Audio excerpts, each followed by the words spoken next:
Hey guys, wanted to make a special video for you. I just exceeded 1,000 subscriptions uh, on YouTube, and I'm very happy about that. I want to thank you all for subscribing.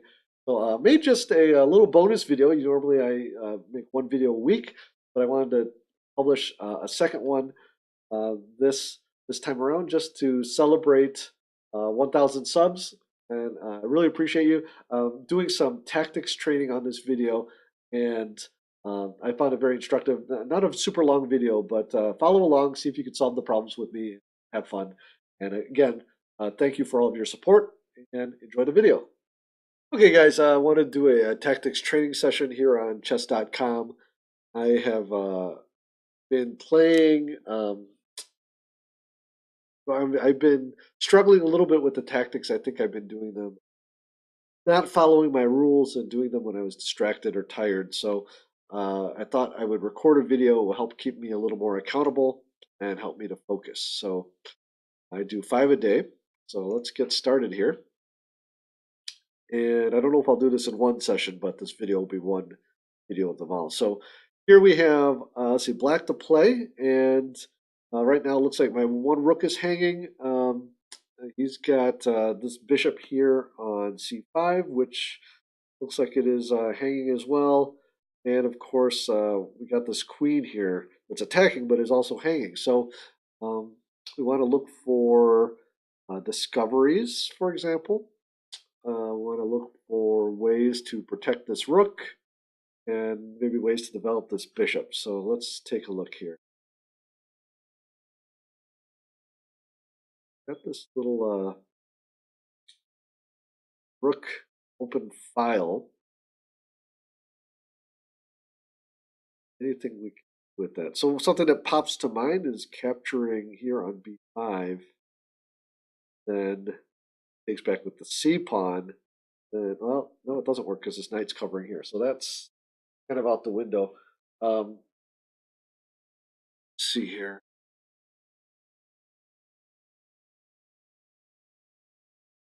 Okay, I think I see it here. Rook to d8 check, and then king takes d8 is forced.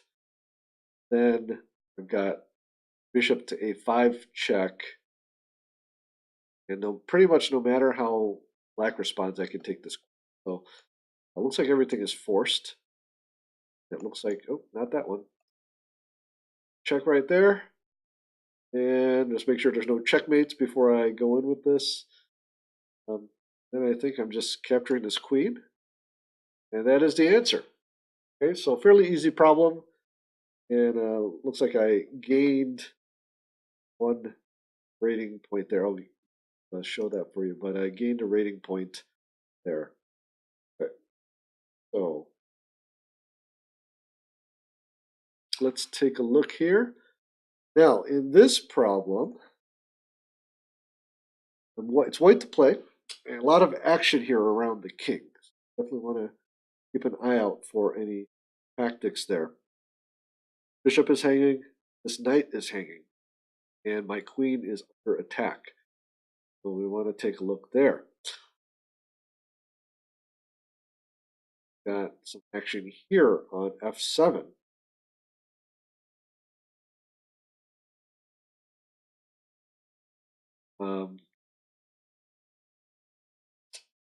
Well, I can get this guy out pretty easily with something like queen to h4 check. Then block maybe with f6. But anyways, I can get out of that pretty easily. Let's see if there's any other forks or anything here. There's got to be. It looks like there's some type of some tactics that are going to happen with these knights. There's just too much action going on. So the key here is to find what the primary motif or the primary lever will be. So what I want to look for first are checkmating opportunities, because that would be the most forcing, of course. Here, rook takes f7 check. Just well, can you just take on e6, and then, okay, here's where it's coming in here. So here's what I'm seeing. Rook takes f7 check, and then if he takes on e6, then I have queen takes, or I'm sorry, on d6, then I have queen takes e6 check, which is checkmate because the rook is covering 7th rank, the queen is covering all of the other squares. So that already looks really good. Rook takes f7 check. Then if he tries to avoid that with king to d7, I still have queen takes e6 check. So I think that's the answer. Let's double check here. Rook takes f7 check. Cannot go to these squares, cannot take the rook, cannot escape this way. He has to either capture. Oh, you know what? I just noticed here, he can capture with the knight. It's a good thing I saw that. Rook takes f7 check, captures with the knight, but then I have queen takes e6 check still. And there he can only go to 8, and then queen takes f7 is mate.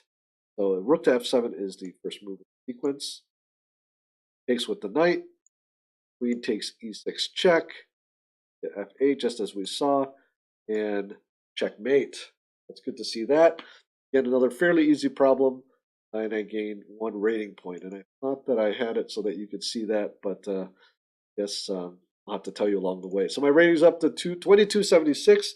I peaked around 2380, I believe, on my graph. And again, it's more about learning and training. So wherever you're at, you're going to try to get better. But it is motivating to see the rating go up. Okay, let's do another problem here. Okay, now we've got white putting some pressure here on my position. But we've got this knight pinned here, got this bishop pinned here. What do we have going on here? But we also have this raging attack on my king. So what can we do? See here. So whatever we do on this end, we need to consider that black is going to hit me over here. So what if I start out with kind of a natural move? F takes e5. Okay, so it's taking this. Actually, let's count the pieces real quick. It looks like I've got a couple. Looks like white is actually up 2 pieces for a pawn, so that's not good. So let's see what we can do. We can gain 1 back pretty quickly, and this one's pinned. So if I take on e5, I get 1 back, and then he's got this check and this check. Now, if he does this check, then I think I can just boot my king over to h8. Then he doesn't have a, because this h7 square is protected. And if he tries to check here, then I'm willing to give up 2, then I'd be willing to give up the rook for 2 pieces. So f takes e5 definitely looks good there. And then, but let's check. Bishop takes h7. Now I do not take back with the knight because then I'll get checkmated. Again, king to h8 is the key there. And then this guy's pinned. So I think I'll just win material. But let's see. So I move. Let's say I could take care of that. So after I take here, what if he counterattacks with a3? Then I think I take with the pawn, and I'm attacking his queen now. So I think that looks pretty good. I think I'm in good shape. I think I just take this pawn. Then I can handle all these checks. Let's try it. Okay, he hits me with this check, and I think the key here, let's just double check everything. I think I could just, well, the only other option here too would be to take here on with the queen, which looks silly. But I think it's king to h8. And that solves the problem. I gained 3 ratings points, 2279. That problem was rated 2139, so a little bit harder than the previous 2. But so far, so good, guys. Let's try again. Okay. So this is an interesting problem, and I'm wondering if it's a game type situation. Let's see here. If I can just go, I wonder if I can just go ahead and take these pawns and then promote mine. Um, so king to D. Let's just do some. King to D7 looks good here. There's no way that I'm going to protect this pawn. King to D7. Then let's say king to 6 or D5. King takes, and then um, king to B7. Okay, and then his king moves out of the way, and king takes A7, and he starts pushing his pawn. I move my pawn, king to 7, and then his pawn gets to C4. Mine gets there, and mine's going to queen first. So that's what it looks like. I guess I'm trying to see, make sure there's nothing else here. What if he follows me in? So king to D7. Then what if he goes king to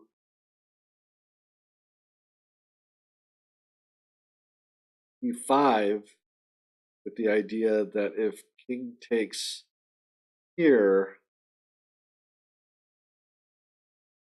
king takes on C7, then king to 6, B7, king to E7, king takes A7, then king to C7, trapping me. So that's a good question. So how am I going to handle that? So there's a position where the king is on C7, king to E7, and then I think here instead of going to B7, I just take the pawn on 5. So he loses that way. So I think I just straight up win this by going after the pawns. The way I can protect this. So um, make sure here, king to. Well, let's look at the line here. King to D7, king to E6, and then if I take, plays. Well, he could play here to E5. I could go to B7.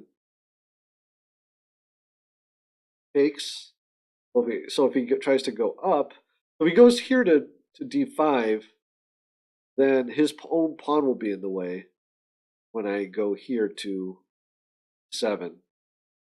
So he can't. The whole point is he can't trap me. So if he goes E6, I take he's here and I go back out. So I think D7 is fine. Okay, let's try it out. Okay, and like I have an alarm going off here, so I'm going to stop it first. Okay, next up, I think I just take it, and that is incorrect. So let's we're going to come back and take a look at that because I don't want to screen. But let's keep moving here. So I've got 3 right so far, 1 wrong. This could be. It's one of those understanding the timing of. But we're going to get have to look into this after. Okay. So here, our final problem for today. We are white, and we've got a pawn promotion issue here. So what I want to do is play something like rook to a7, threatening mate here. Rook to a7, and let's say he takes, then I check him first. Go to c7. I have a follow-up.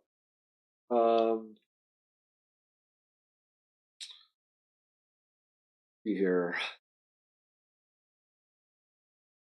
This pawn is hanging. How can we protect that? I can check him first, my king. Then what? Then he moves to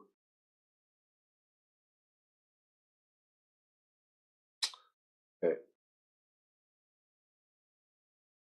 check him first with my king. And let's say he goes to A8. That would be a big mistake because then I would have a discovered check here with checkmate.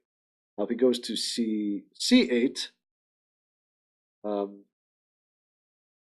then I have something similar somehow with my king.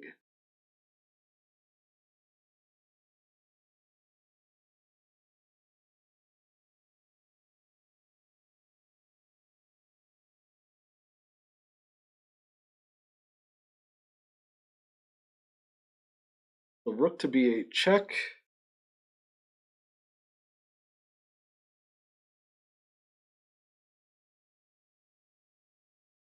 King to C8. As we see, if he goes to A8, he's get mated. Then what?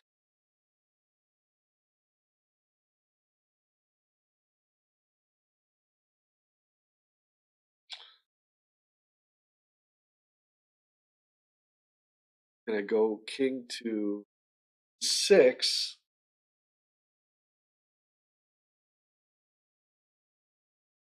King to D. Let's see. The problem is that this guy will be hanging. What's it? King to D6. Then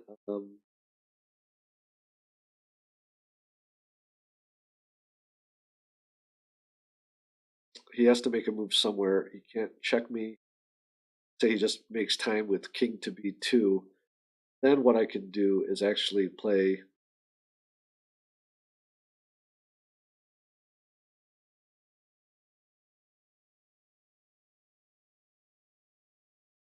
Then I can play rook to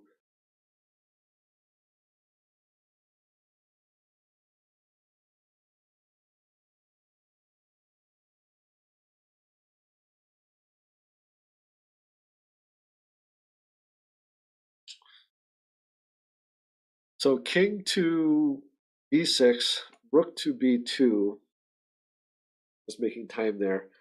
Then can I actually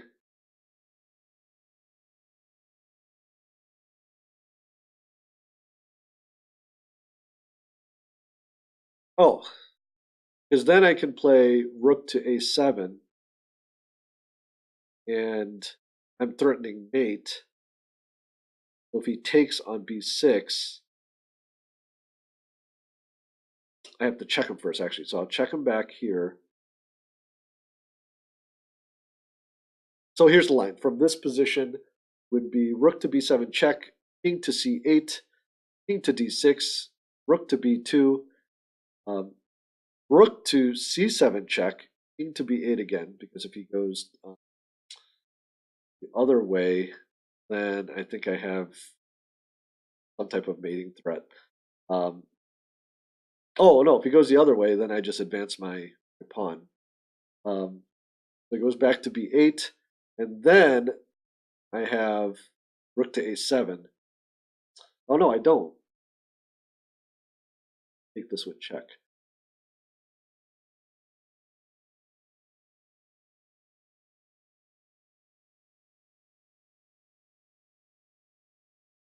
Rook to B7 check, king to C8, king to D6. I'll make sure this line, whether it works or doesn't work.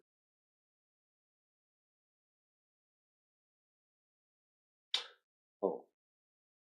Well then, okay, we're in good shape here because then I could play. So after I play rook to C8 the second time with my king already on D6 and he goes back to B8, then I can advance the pawn because I've got my king is protecting the rook. I think that's the answer. Then from there, I'm threatening check and then to advance pawn, and he's either going to get mated or lose his rook. So rook to B7 check, and that's incorrect too. So we're going to find out what the answer is. Um, and unfortunately, I lost a few ratings points. That's okay. We will figure out what we did wrong and learn from the experience. So ended up the session with 2260, which not really happy about, especially after I started off with 3 correct problems. But we're going to analyze together and take a look at it. Okay, took a look at this one, and actually, it's quite an elegant solution. So check this out. This is kind of one of those endgame study type problems, but it teaches you a lot about king and pawn endgames and the powers of the king and the geometry of the chessboard. So let me show you the answer here. Um, First off, the first move was correct that we had, which was king to d7. And then after he plays king to e6 here, the line that we had looked at, or what I looked at, it was king takes c7. And the problem here is after king takes c5, king to b7, then he has that king c6. And after king to a7, he has that trap. Okay, and this is a drawn position. Okay. However, go back. Instead of taking this pawn, I can play king to c8. Now he doesn't have it. Okay, so king takes c5, king to b7, and now there's no trap because his own pawn is in the way. And this is something that I don't think I saw clearly. And the whole idea here, let's just go back a couple moves, is that um, arrows here. It takes the same number of moves whether I go through the pawn or around the pawn because of the geometry of the board. So that's actually something I've learned, and I'm sure you've learned along the way in studying the endgame. But that important nuance prevents that idea of the trap. So once again, I guess I feel a little encouraged. I'm seeing the right idea, the right motif behind getting the right problem, but I just didn't put it all together in terms of my calculations. So we're going to learn from this experience, and I hope you enjoyed solving this with me. Okay, let's look at this problem. And actually, I'm kind of kicking myself because we had the right idea behind the problem, but we just didn't pick the right solution. So instead of going for all of those checks, which actually would lead to an advantage, it's just the simplest answer here would be king 7. And then the idea being that if rook takes d6, then we have two move mate. Rook to c8 check, to a7, rook to a8 mate. And if, well, situation, there's not much that white can do, or black can do. It's going to be coming up. So let's say there's just no defense. So if he tries to defend the one check, let's say rook to c1, of course I can just take his bishop, but now we've got another mate, rook to b8 check. Remember, now he can't go to c8, so he goes here, rook to a7 check, rook to b8, and then this mating pattern again. So this is actually a very good problem. And from a thought process standpoint, what I should have done was, having seen the idea, instead of playing it right away, see if there was a more efficient way to execute it. Because the key was to get that king over to protect the rook, to threaten the advancement of the pawn. And the whole time, but the part that I guess I didn't see was that I had time after moving the king to checkmate him if he did try to take that pawn. I think I was worried about him taking the pawn. So good problem and a good learning experience for me.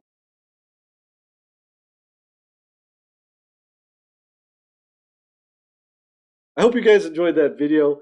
As you can see, because of some external circumstances in my life, just some distractions, some tactics rating has dipped a little bit, just below that 2,300 mark, but I'm looking forward to having it pop back up again as I'm being more consistent with my training.